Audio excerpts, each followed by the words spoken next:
दोस्तों, कौन कहता है कि भारतीय महिलाएं समझदार नहीं होती। हमारे देश में तो औरतें रसोई के डिब्बे बाहर से ही बजाकर बता देती हैं कि इसमें राई है या जीरा। मोबाइल की वजह से घर में बेइज्जती तो बहुत होती, लेकिन हमें आज तक कभी महसूस नहीं हुई।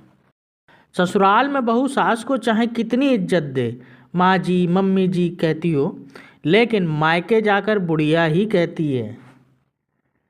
प्राइमरी स्कूल में मैडम जी गहरी नींद में सो रही थीं, तभी कलेक्टर साहब आ गए।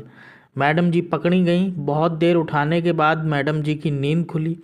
नींद खुलते ही मैडम जी ने कलेक्टर साहब को देखा और एकदम बोली, तो बच्चों समझ गए ना, कुंभकर्ण ऐसे सोता था। कलेक्टर साहब बेहोश।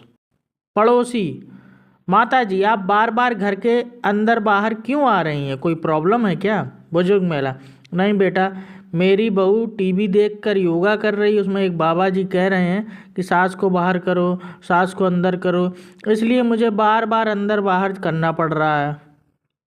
दोस्त, भाई तो तारे चमकते क्यों हैं। मैं, साइंस लिया था तूने। दोस्त, नहीं।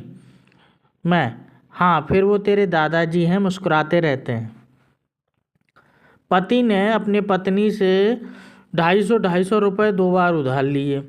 अब पत्नी 4100 रुपये वापस मांग रही है। उसका गणित देखिए दोस्तों, स्क्रीन में आप देख सकते हैं कि उसने 250 रुपये कैसे जोड़े हैं।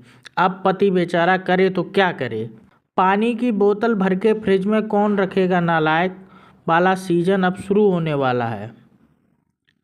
इतिहास गवाह है कि कपड़े धोते वक्त पति की जेब से मिले पैसे बीवियों ने आज तक वापस नहीं किए। इतिहास गवाह है कि सब्जी खरीदने के बाद जो भी पैसे बच जाते हैं वही बेरोजगारों की आय का मुख्य स्रोत होते हैं। इतिहास गवाह है कि महिलाओं ने मोल भाव करते समय दुकानदार को हमेशा पिछली दुकान का हवाला दिया है।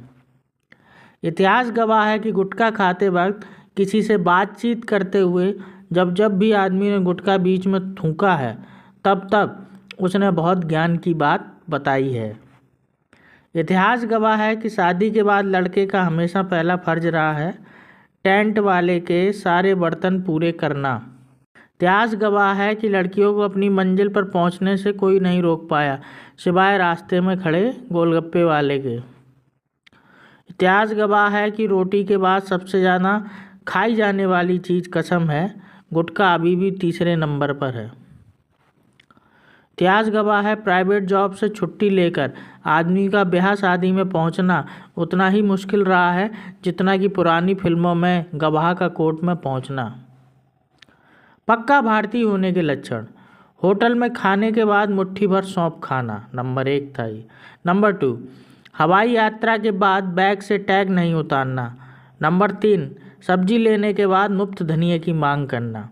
नंबर 4, दिवाली पर मिले गिफ्ट को रिश्तेदार को सरका देना। नंबर 5, 6 साल के बच्चे को 3 साल का बताकर आधा टिकट लेना। नंबर 6, रिमोट से लेकर मोबाइल तक का पीठ ठोक कर चलाना। नंबर 7, शादी के कार्ड से गणेश जी उतार कर फ्रिज में चिपकाना। नंबर 8, मोल भाव करते वक्त पिछली दुकान का हवाला देना। नंबर 9, गोलगप्पे खाने के बाद मुफ्त में सूखी पापड़ी की जिद करना। नंबर 10, नई कार लेने के बाद 6 महीने तक सीट की पन्नी नहीं उतारना।